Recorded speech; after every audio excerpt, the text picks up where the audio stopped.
Все дома строились фасадом на юг, к морю. Задняя часть она была в земле, строилась на ландшафтах. Вся архитектура крымско-татарская именно вот такая вот, террасная. И вот наглядный пример, два прекрасных сохранившихся дома. Рамы это уже ставили потом, а были открытые террасы. Да? Вот эта вот отделка верхняя фронтон называется сачак на крымско-татарском.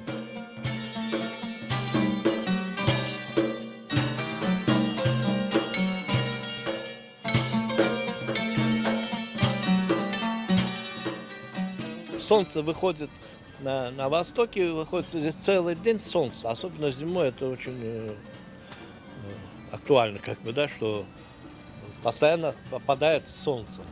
А задняя часть дома, она в земле. Вот первые этажи, они зимой теплые, летом они прохладные, потому что находятся в земле.